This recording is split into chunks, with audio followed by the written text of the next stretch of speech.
बिस्मिल्लाहिर्रहमानिर्रहीम।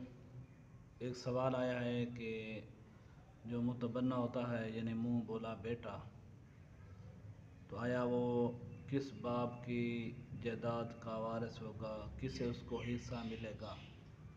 आया वो बाप जो उसका हकीकी बाप है या वो बाप की जिसने उसको मुंह बोला बेटा बना रखा है, तो वो किस बाप की विरासत से उसको हिस्सा मिलेगा। तो उसका जवाब ये है कि जो मुंह बोला बेटा है तो वो उसी बाप की विरासत हिस्सा ले सकता है कि जो उसका हकीकी बाप है।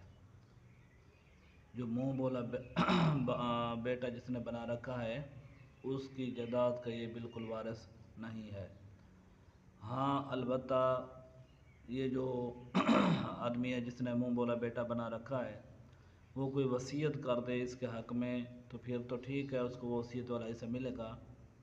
वरना उसकी जो विरासत के जो हकदार होते हैं या जो फ़र्ज़ हिस्सा होता है तो उससे इसको मुंह बोले बेटे को हिस्सा नहीं मिलेगा जायदाद का, विरासत का, अगरचे वो इससे कितनी ही प्यार मोहब्बत क्यों ना करता हो।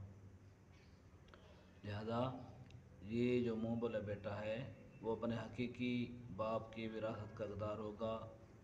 जिसने मुंह बोला बेटा बना रखा है उस बाप की विरासत से इसको हिस्सा नहीं मिलेगा।